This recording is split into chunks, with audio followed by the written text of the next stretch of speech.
If you like the information in this episode, we're compiling so much more data on new technology in IVF, products, services, market analyses, info on mergers and acquisitions, and data on every company in the fertility space.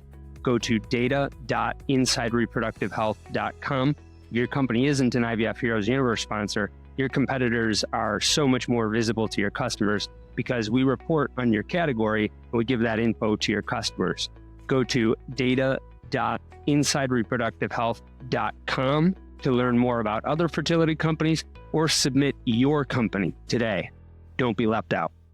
No organization or individual mentioned or participating in this podcast reviewed or had editorial control over its content.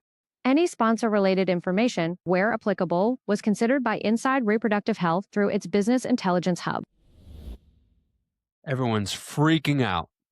That's the opening to the State of Fertility Center Network's 2026 article released by Inside Reproductive Health. You're going to be getting these every quarter in one form or another, either podcast episode or news reports of what's going on in every vertical in the fertility space. And we start with Fertility Center Networks. If you want to get in on this and have the opportunity to have some positive coverage and things that you want included about how you're impacting your vertical, become a sponsor of the IVF Heroes Universe. It's super easy. But you should also know that none of the organizations or individuals mentioned in any of these category overviews have had any editorial control over its content. They don't get to review it.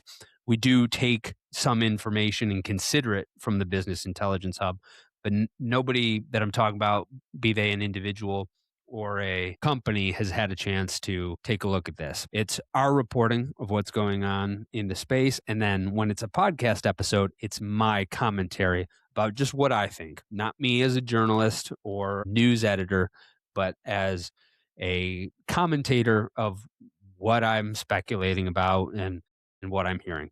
The reason why that quote started off is I got a text back last year when the Park City Fellows retreat was going on from a fellow I know saying, we're in the process of signing with different practices. Everyone in our class is freaking out right now and asking me, is this group going to sell? What's that going to be like? And I said, yeah, they're going to sell. Almost all of them are going to sell. Almost all of them are for sale right now. And maybe that's a good thing, but it's something that people need to consider. And I think that younger docs are a little freaked out about it. I don't think they should be universally freaked out about it. I think some networks are doing things better than others, but I do think it's something that they should consider. And I think that it's part of what's going on in terms of the war for talent, the race to be as efficient as possible, and what seems to be like a renewed interest in independent practice. When I say that these groups are selling, the first domino to fall was U.S. Fertility. They were acquired, or a 42.5% stake of theirs was acquired by L. Catterton. Seems like their existing private equity partner, Amulet Capital Partners, is staying in the game. So they're injecting new capital in. And so the information on the deal that Inside Reproductive Health got said that the physicians and management will keep 15% ownership of the venture.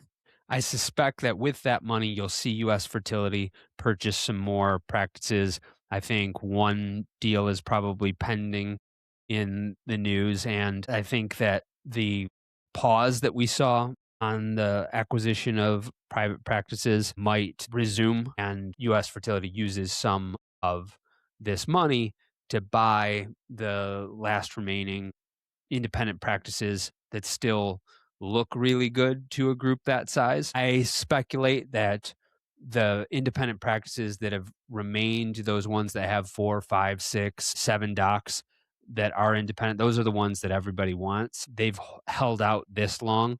I don't think they're going to go without seeing a really hefty price tag, and maybe U.S. Fertility now has that capital and interest in doing so. That's some speculation from my end, but I wonder if we don't see the crazy high multiples that we saw in 2021, if we don't see a few more of those this year. My guess is that we see 1 to 3 other networks sell or consolidate. in 2026. All the while, though, as my good friend Dr. Eduardo Harriton says, clinics are already at physical and human capacity limits. So they're trying to grow, but they're doing as much as they can right now. And that shortage affects operations and valuation because networks have to look at a clinic's ability to recruit and retain physicians, and private equity firms need to look at a network's ability to grow by physician count. There's some groups that have done a lot in that regard. I think Prelude is actually one of them. I talked with Dr. Jason Yee about burnout and Dr. Ali Domar and how Inception is investing in nurturing their providers. But I also remember from the report that Inside Reproductive Health did last year on where all the class of 2024 graduate fellows went to go work. I want to say 6 of them went to go work for Prelude. And that was third by a very, very close margin. And that seems really high to me because at least at that time, Prelude didn't have a fellowship program. To me, that suggests they're doing something to be really attractive to younger doctors. I'll be interested to see if that's a trend. Inside Reproductive Health is going to do the same report for the class of 2025, just here in a couple months. And then later in the year, we'll do the class of 2026. But they have to pull out all the stops to attract and retain docs because the demand for docs is insane. Many of you know Dr. Ronald Feinberg. I saw a LinkedIn post of his. I think he took a snapshot of a job board. But the average starting salary for those, most of which were small markets, was $650K a year plus bonuses. And when we did a survey just before the pandemic in 2020, the average dollar amount that fellows were getting right after graduation was like $400K a year. So as this bidding war for doctors intensifies, a lot of REIs are saying, what did we used to do? We used to open up our own practices and own and operate them. Maybe I'll give that a shot. There were 3 Boston IVF docs that left the Boston IVF last year. They opened Terra Fertility in September. It was Pietro Bortoletto, Dennis Vaughn, and Emily Seidler. And I like this move because they did it together. Like, these were 3 docs that I thought were going to take over that network, someday. But they decided to go off on their own together. And I want that for other young REIs who are doing the same thing. And I'm not saying that somebody should open their own practice. Some people definitely should not. Sometimes it's really great to work for a network. That's neither here nor there. I'm just saying if you are going off on your own, doing it solo is so much harder than doing it with 3. Unless that's what you want to do for the rest of your life. And some people do. But I think as IVF becomes a higher volume field of medicine, as self-pay decreases and employer carve-out companies and insurance squeeze margins, drive down reimbursement, I think it's going to be really hard to be a single provider group. The value and leverage in a business is when you have more providers, and it's a lot easier to get to 5 docs and then 7 and then 10 when you're starting with 3. It's really hard to go from 1 to 2, even 1 to 3 when you're starting with just 1. I like that these Terra docs trusted each other. They like each other. And when I talk to a lot of docs that are starting their own practices now, oftentimes to me it sounds like they're going back to the competitiveness that I often heard from independent practice owners 12 years ago, just sort of like a distrust of each other. And I think it'll be hard to be a lone wolf. I hope Terra grows not insanely quickly, but reasonably quickly, and that it shows the model of a physician-owned group where REIs can set aside their egos to work together to build a group that's much bigger than themselves.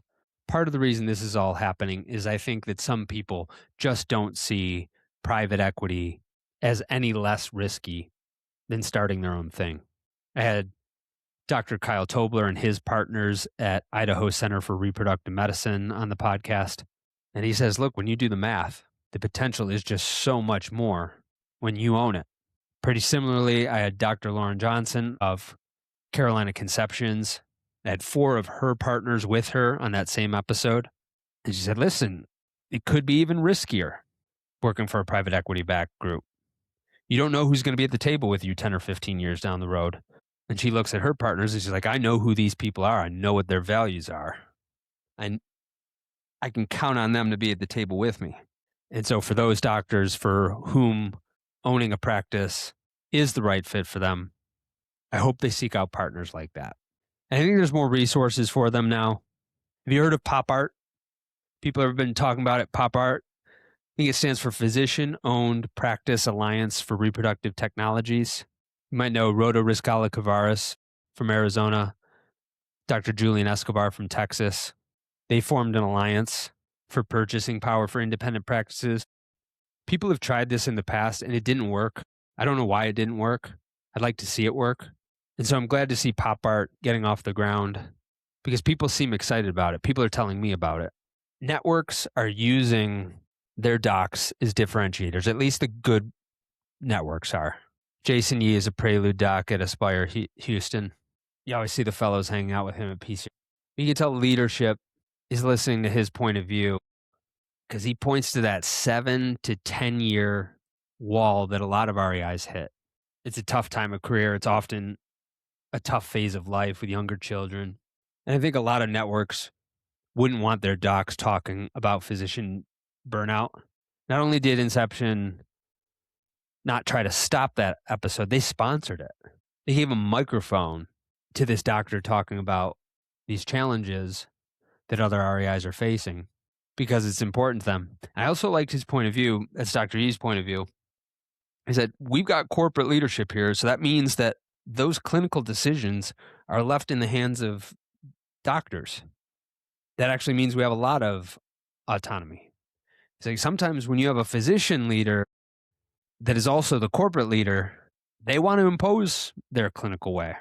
And so his colleagues feel like they have a ton of autonomy. And it's not just doctors that networks are using. I mean, Kindbody brought in David Stern as their CEO last year. That's a big name. That's somebody that has had success. That's a move you do when you want to communicate to everyone, we're riding the ship here. We've got somebody that's done it before. And I think Jason Barrett is probably is underestimated the right word, understated, but powerful influence for Kindbody. I really think that he's a stabilizing force. And there's a handful of senior lab leaders, the new generation of senior lab leaders. It's been like there's been a turnover the last few years that the current and ascending generation of younger embryologists really look up to. Michael Baker from Inception is one of them. Jason Barrett is definitely another. And I think that adds to Kindbody's credibility. CCRM is doing something cool. They're using their marketing pipeline as a way of supporting and being attractive to doctors. They'll do stuff with influencers in the patient space, Instagram influencers, TikTok influencers, people from underrepresented communities. And then also, you get some pretty good feature on legacy outlets like Pop Sugar and The Atlantic. And then they'll throw that support to their doctors because younger doctors today really want help building their practice. They want to do it quickly. It's really hard to do it on their own. We've been talking about the demand and scarcity of doctors, but the same can be said for almost all clinical staff, and it can certainly be said for embryologists. The embryologist shortage might even be greater. I think there's a lot of networks that haven't hardly done squat for reducing the manual bull crap that nurses and embryologists have to do. There's some that are still really far behind. I think there's a couple leaders that are now kind of forcing others to catch up. I like Innovation's partnership with A-Life for that reason. Been hearing A-Life get a lot of good remarks. A lot of people, USF seem to really like them. Innovation seems to really like them. And I think Innovation really takes the lab seriously. Because their CEO, Dwight Ryan, he's a veteran when it comes to developing IVF labs. He's been doing it for decades. People turn to him for that exact reason. And he's the CEO of Innovation. He's also got Kathy Miller. And Kathy has a ton of experience. Big labs that buy all the sexy toys, small labs that are probably analog as heck, but I think she's been big for them to have. In Europe and Canada, the challenges are slightly different. You got a lot more managed care over there, in Europe at least. But in general, Europeans feel like their healthcare system is getting worse. They feel like it's stagnating. The services are getting worse, but their taxes are going up. And that it's just not a leader in innovation in healthcare. Future Life seems to be bucking that trend. Francisco Labosco, he's their CEO. He's positioned them as a technology-enabled network. They're really focused on a unified patient journey using systems that connect them. They also acquired a chain of clinics in Romania. And they don't just use EMRs, they use CRMs to support the patient journey. Canada is different from Europe, I should say, because even though you have Health Canada and you have a public payer healthcare system in general, it's not the way fertility is. Most of fertility is self-pay. But then you got the province of Ontario, which 5 or 10 years ago started there, 10 years ago probably, started some funding, and then they've expanded that. So they've expanded their fertility funding by $250 million, and they have a 25% tax credit. The problem with that is in Canada, you already have several month wait lists at a lot of clinics, and you have people that are not used to paying for healthcare out of pocket. That's a bad combination. I think the Fertility Partners is getting ahead of that. They're investing in advancing, developing, and retaining their personnel. They were given a great place to work certification, talking about their workplace stability. It's a good place for people to work, even as patient volumes soar. And now they have a new CEO. I believe her name is Heather Stark, was the CFO. We'll be interested to see how her vision comes to fruition. If you want to attract younger docs, research is going to set you apart for a good cohort of them. There are a ton of docs that do not want to give up on research. Got to figure out a way to work it into the business model, make it work for you, make it work for them. Preg has done that. I like the people at Preg. John Nichols, John Payne, they've been friends of mine. Faith Ripley is somebody I've admired for a long time. They grew their group to 9 REIs. That's just freaking impressive. And they were also part of, I believe it was Unify's study showing how their prediction model outperformed the national SART benchmark, allowed center-specific outcome forecasting. That's the stuff that younger doctors want. And imagine that's only one of a myriad of reasons of why Preg has been able to recruit so many docs. That's all in pretty much one geographic area too, give or take, in the greater South Carolina area. And besides research, safety. Nobody wants their frickin' name in the paper. Not for a lawsuit, I mean. Not for a terrible gamete mismatch or something like that. Had Dr. Steve Katz, Dr. Schenkman on in the beginning of last year. And Dr. Katz said, we're pushing for our IVF labs. He said, I want all of them to have electronic witnessing. I hope he was successful in that. And I think people are listening. Pinnacle's super interesting to me. They've done some things that I've been waiting for fertility center networks to do, one of which was unify the brand. I had that conversation with Mark Siegel many years ago, and he's asking, what do you think? Do you leave these individual branded names, kind of like how Boston IVF did, or do you have a universal brand equity? And I believe in the latter. There's pros and cons, of course. Everything's a trade-off. It's probably really scary to do. Pinnacle took the plunge. It's Pinnacle Seattle, Pinnacle Arizona. You have to have a national flag in order to unite everyone under the nation. You know what I mean? If everybody just has loyalty to their state flag, then this national identity, that's just some parent company. Then it's really hard to have a unified patient experience and the unified operations that support that. But back to safety. Beth Zonderreich and her team built an in-house electronic witnessing platform. They say it's working. They also say that it saved them $1 million annually. I think there's a lot to go in each column of the buy versus build debate. If that is the case, that would be a huge thumb press on the scale for the side of build. And EVRMA became the first and only reproductive medicine organization in the United States to receive a federally recognized patient safety organization designation. They created the Institute for Safety and Reproductive Medicine. And as I told their COO, Iris Gonzalez, I've gotten to know their chief medical officer, Tom Molinaro, and their CEO, Lynn Mason, just a tiny bit. Not super well, but just enough to believe them when they talk about their style of dyad leadership, that they genuinely support each other. And I think that trickles down to how all of the physicians and business people view and support each other. Safety, the war for talent, a couple of the bigger independent practice groups maybe going for crazy multiples like they were a few years back. Probably one, maybe even 2 or 3 networks getting bought or consolidating. These are the things that I expect for 2026. For you doctors going off on your own, hell yes, I support you. Some of you should absolutely work for networks. For some of you, that's a way better deal. But I do think we need more of those 5, 7, 8, 10 doctor independently owned, physician only owned groups in order to spur more innovation in this field. Otherwise, the concentration of buyers is too small. It makes it harder for new technologies to get adopted because they have to customize way too much, and it really delays finding that product market fit, among other reasons. That's why I want to see independent groups of that size again.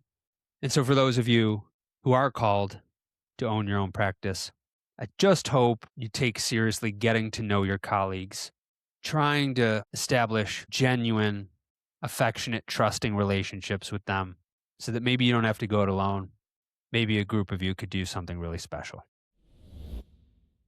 Go to data.insidereproductivehealth.com. That's where we're compiling so much data on new technology in IVF, products and services, market analyses, info and mergers and acquisitions, every data point that we can on the field writ large and the companies in the fertility field, we're compiling there. Go to data.insidereproductivehealth.com as we build that over time. And if your company isn't an IVF Heroes Universe sponsorship, your competitors are getting more visibility because we report on your category and we give that to your customers. We do that multiple times per year, and we do it around big events like ASRM and ESHRE.